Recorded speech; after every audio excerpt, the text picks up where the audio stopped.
Hey, what's up, guys? It's Russo and Jordy with Backdoor Fantasy Sports, and we've got another prize picks video for you. We're going to be talking about the NBA slate on January 11th, which is Thursday. And we've only got 5 games, and we have an early game. So I don't know if you all have noticed, but there is a game at 2 p.m. Eastern time tomorrow. Not totally sure why they're dropping one so early, but I just want to make everybody aware of it because it's like out of the ordinary, on a 5 game slate to have one so early. But yeah, we've got 4 picks for you in the first look show. We had a busy night, so sorry we're getting this out to you a little bit later, but we're excited for these picks. We got more value on the board for first look. We've been doing better with first look than the daily show. So with like limited categories, we've actually been getting closer. So I don't know, just something for us to consider when we're making our picks in the daily show too. Like just because there are more options doesn't mean we need to utilize those every time. But anyways, we're going to get into a recap of the Wednesday slate. But before we do, if you've never tried Prize Picks, use our promo code at the bottom of the screen and they'll double your first deposit up to $100. They're going to match whatever you put on. So if you deposit the whole 100, you'll get 200 to play with. Just use our code and they will hook you up with that deal. And if you're new to our channel, make sure you subscribe and turn the notifications on because a lot of these plays we put out end up getting bumped or removed. Sometimes like literally 15-20 minutes after we put them on. So if you want to be able to jump on the plays quickly, just make sure the notifications are on as well. And you should be notified as soon as we drop a video. And if you like what we're getting into, you can just, get right into it. But as you guys that watch the channel know, we really appreciate the likes. If you could do us a favor and just help us continue to grow our channel by liking the video, that's literally all we need you to do to help us keep growing. And it's been amazing. I mean, it's literally been unbelievable lately. You guys have been just killing it. So we really appreciate that. Before we do our recap, let's show them real quick. We're going to show you guys the picks we're getting into tonight. And then we'll get into doing our thing with the breakdowns and everything. But so the 4 picks we have for you at first look on my end are going to be Isaiah Hartenstein over rebounds and assists. And I'm going to be going in the same game, same team, DiVincenzo over PRA. And what are you getting into, Jordy? Yeah, I'm getting into Chet Holmgren. Oh, whoa, let me re-say that. Whoa. I'm taking Chet Holmgren's 3 points made over 1.5. All right, I'm taking Chet's 3-pointers made over 1.5. And I'm taking Kevin Durant's points over 25.5. All right, moving on. No. So yeah, we are excited about these plays though. And so quick recap. I'm running behind here. I apologize. I didn't have it. Here we go. Didn't have it pulled up. All right. So in the night video, that is, that's where I took, so I took John Collins over 19.5 PRA. And you guys, I told you people are sleeping on the Jazz. I'm not here celebrating, fully because we missed a night sweep by 1 rebound, but it excites me when Jordy and I are starting to see stuff on the board maybe a little bit earlier than the odds makers are seeing them, because that gives us an edge. So we ended up cashing on John Collins, PRA over 19.5. I can't believe this didn't even really get bumped much. I think it only got bumped to like 20 during the day. He went for 24. We're going to keep running this back as we see it available at a good line. But also, I'm sorry, we're recapping. I'm just getting right into chatting. But we also took Lauri Markkanen, who was favored to go under 7.5. He went for 10, and the Jazz dominated this game. They stayed up by 20 for most of the game. But anyways, so we cashed. I cashed both of mine in the first look video. And then you want to get yours, Jordy? Yeah. So I took Trae Young for over 10.5 assists, and he had 11, so he hit just that. I know he got bumped to 11 later on, so hopefully you guys got it at 10.5. And then I took Aaron Nesmith, man. I gave you guys the rotten egg again, just by 1 rebound. He went. We took him for over 3.5, and he went for 3. It was just so unfortunate. There was actually a rebound where him and Benedict Mathurin went up at the same time, and Neesmith had his hands on the ball first, and then he just let it go, and Mathurin got credit for it. And I was like, that was just so annoying. But yeah, I just missed it by 1, so it's just unfortunate. He didn't play in the fourth quarter until the last 2 minutes. They sat him in like with 2 minutes left in the third, and then he didn't come back in until 2 minutes left in the fourth. So that was just a little irritating. Yeah, man. Still though, we're heading in the right direction. One Yeah. rebound from a sweep, not the worst thing in the world. So if you did a flex play, hopefully you cashed a little bit, maybe got a little double up or something there. But and then in the day video, I took Benedict Mathurin. That rebound he stole didn't end up helping him cash his fantasy score because he got the turnover. And man, this is as close as you can possibly get. We took him for over 26.5 fantasy score, 26.5. He went for 26.4. Like, I've never gotten that close. Yes. So yeah, we missed on that. The Peyton Watson play, he just had a bad night. Like, I'm really excited about this kid. Like I'd mentioned in the video, I do think that he's gonna do really good things in the NBA, but he had a bad night. He ended up going, he got enough minutes to get that line done, in my opinion, just 10.5 PR. But so 17 minutes, he should have been able to get that done. He went for 3 points and 2 rebounds, but he went 1 of 8 from the field and 1 of 5 from 3. So, and then plus, honestly, I think the Jazz dominating this game kept him from coming back in the game. When they were down by 20 in the fourth quarter, I thought for sure, okay, cool. They'll be, sending the scrubs back in soon, or sending the bench in soon. And I think Denver was just like kind of embarrassed or something, because they just kept fighting and they kept their starters out there playing. So he never came back into the game, but that was just a miss. Unfortunately, with plays like this, some of these, young guys that are starting to find their flow, they get a little streaky sometimes, and he had an off night. So that was just a bummer. It wasn't like Mathurin where he just about got it for us. Like Watson, he didn't show up tonight, unfortunately. And for your plays, Jordy? Oh, yeah. I didn't have any. I wasn't even making a joke there. Yeah. I literally forgot. I took Clint Capella and Pascal Siakam. It doesn't even matter what I took because they didn't play. They both DNP'd. So Clint Capella, he was on the injury report. And I tried to respond to a lot of you guys who were asking about this in the Discord and then in the YouTube. My day was so crazy that I couldn't get to everybody, but I did mention that I liked Jalen Johnson's PR over, and he crushed that. So hopefully some of you guys capitalized on that. And then Siakam, he literally was suited up for the game. He had his shorts on and his sweats, and he had back spasms like right before the game. So the doctor held him out, but he has headband on and everything. He was ready to go in, and they just kept him out of the game. So that was kind of crazy, but. So I couldn't even prepare for that. I couldn't even tell anyone to pivot. Yeah, I didn't hear anything about Siakam pregame personally either. When I was checking on the Capella stuff too, I actually did find an article that was saying that he was good to go. It's what I've seen. It's not like a reputable place, but sometimes when I'm just doing a quick like status check when the injury report isn't giving us enough, and I look for beat reporters, I did a quick Google search, and it was like someone who writes for like New York Post or something like that. So not even, but I just glanced at it and it said, Capella good to go here, and they were actually recommending, like their sports writer was recommending taking him, and and then later on I saw other outlets that were saying it was iffy, and I was like, dang, dude.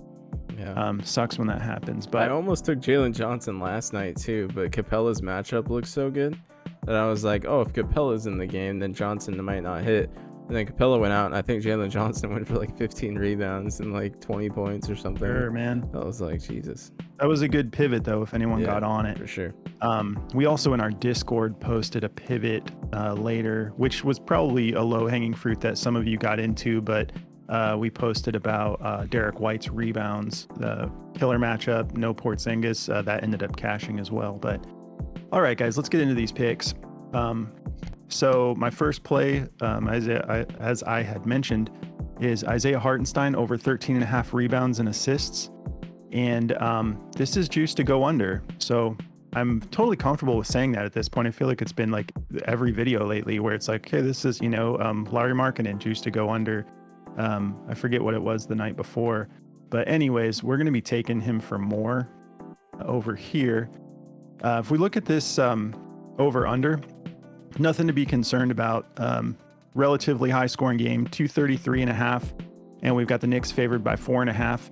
But again, like we've been constantly noticing weird stuff with these spreads. And I feel like we've been right more often than not about some of these discrepancies. But in this case, I think that personally, the Knicks should have a higher advantage here than 4.5. Because this could get out of hand quickly if the Knicks come out to play, But anyways, I like Hartenstein in this. If we take a look at what he's been doing over the last 5 games, he's gone over this 3 out of his last 5, but he's been heating up lately, and the dude's really winning us over. I liked him back in the day as a Clipper, and we tend to not like backups, Jordy and I, if we're betting on the starter. So when we would be taking Mitchell earlier in the season, we kind of wouldn't like Hartenstein when he was in, but we actually really do like this guy. He's very talented. So his last 2 games, he went for 14 RA and I'm sorry, this is just rebounds. I have it. Yeah, so that right there, he cashed it. He would have gone over this in rebounds alone in that last game. But so yeah, in his last 2 games, he went for 17 and 21. So he had 14 rebounds, 3 assists, 19 rebounds, 2 assists. But if you look at this matchup, 29th in rebounds allowed, 23rd in assists allowed. Great matchup for him. I like him to continue doing what he's doing. Everyone's betting the under on this. I don't know why, but I will not be betting the under on this.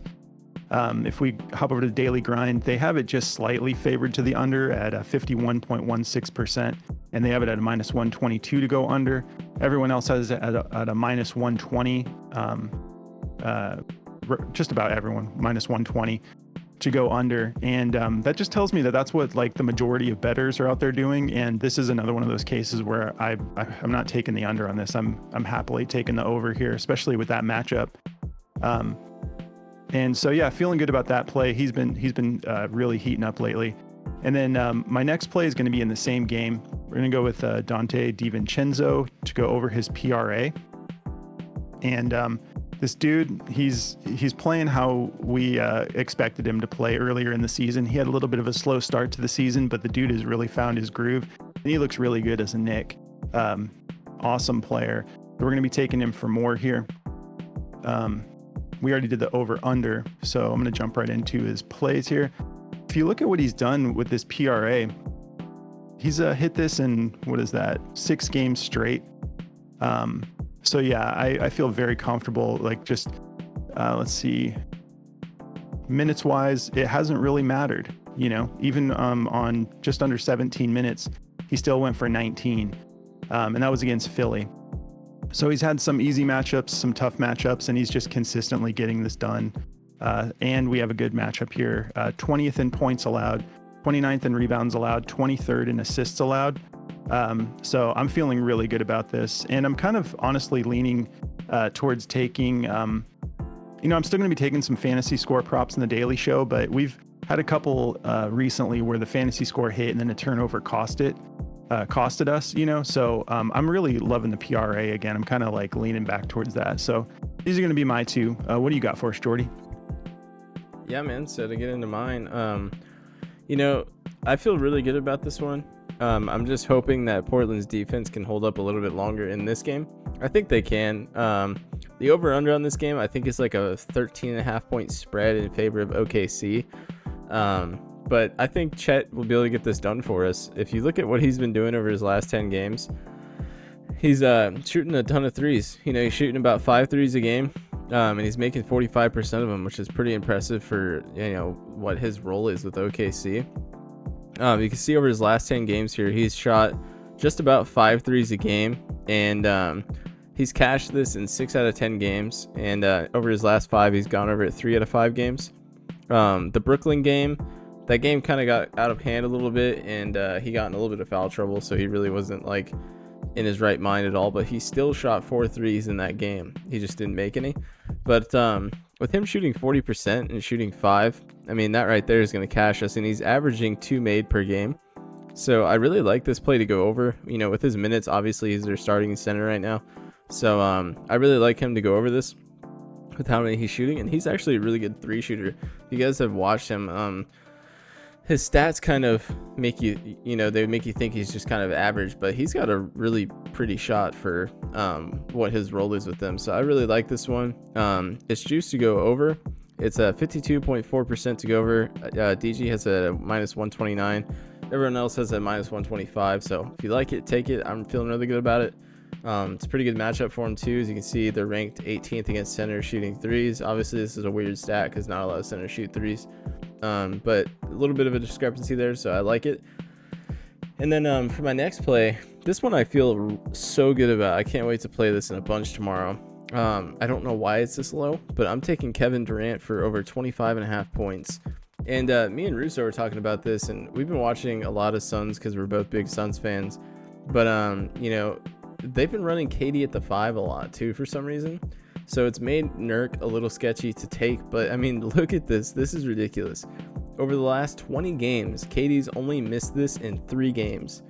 And when he plays the Lakers, or when he plays LeBron, and that's the big thing here, when he plays LeBron, he averages 36.5 points against him.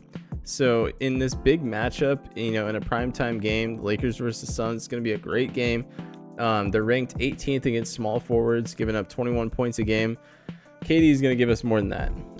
I think this is going to be a fantastic matchup. I think he's going to go ham. And I mean, this is just, I don't have to say much more about this. There was 14 games straight where he went over this, and he's just barely missed it in these other 3 games. So I feel really good about this one. And this is just too low. I would take it all the way up to, like, I'm not even kidding, probably 27, 28.5. If it gets bumped that high, I would still feel good about him getting 30 in this game. So I feel really good about this one, and that's my 2, man. Great. I don't know. I don't understand that KD line, but yeah. I'm just happy that we can lock it in. And I forgot to mention, but the DiVincenzo play on Daily Grind is their top play for him, and they do have him favored to the over at 52.33% odds to hit the over at a minus 129 on their odds, pretty much a minus 125 across the board. So yeah, I felt good about that regardless, but I just forgot to mention that. I was going to mention too, I think, I don't know if this plays into that, but I seen a stat that was saying like Luka has the most, he like makes centers commit the most fouls against him, but I don't think Hartenstein's going to get in that big of foul trouble against them. I think that's probably why the line is favored under, but I'm still taking it. I mean, yeah, I wouldn't be surprised, but I think that line's just way too low for rebounds and assists for him. I'm not trying to discredit it or anything. I'm just saying I think that's like the little discrepancy. Like, I'm not worried about that at all. Yeah, and a lot of these lines, it's just everybody might be thinking that, and when a lot of people bet in one direction, like the odds go in that direction. So it's not always just, geniuses figuring out where the line should be. They go based off of what the public's doing. Yep. So sometimes we see weird lines like that. But yeah, take it if you're comfortable with it. If not, just fade it. But I'll definitely be taking it. So that's the 4 we've got for you guys. Thanks for staying up and watching this one. We know we got it out a little bit later. I wanted to let you know, Jordy is a little busy tomorrow, so I'm going to be doing the show solo. But I'm going to try getting it out earlier for the daily show. So pretty much as soon as I'm free, I'm just going to get into research and get the plays out. But with that 2:00 game, just let me know in the comments. I was thinking about just covering plays after that 2:00 window and just covering the night game. So if there's any of you out there that can't get into, the plays that early, I could, look for plays later on. But I mean, I'll probably just go with whatever the best value is at the time. But if you want me to aim, closer to the late window, just let me know in the comments. But that's going to do it for us, guys. If you're interested in checking out our Discord, there's a link in the description of the video.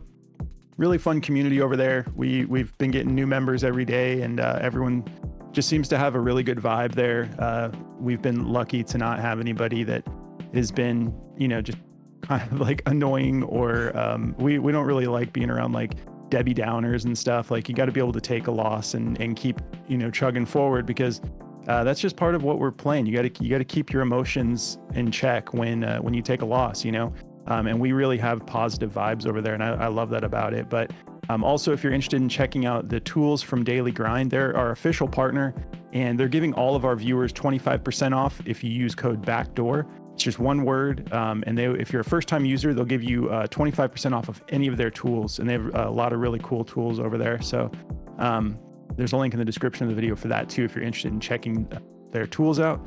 And we just want to thank you guys. We really appreciate everyone's help, everyone's positive vibes. We couldn't be happier with the community that we all have here. And I want to shout out Patty B, who's been with us since we were under 100 subs. And dude's just been riding it out all season long. And we really appreciate that, dude. So shout out Patty B. And yeah, guys, have a great night, and we will catch you, or I'll catch you tomorrow in the Daily Show. Good luck, guys.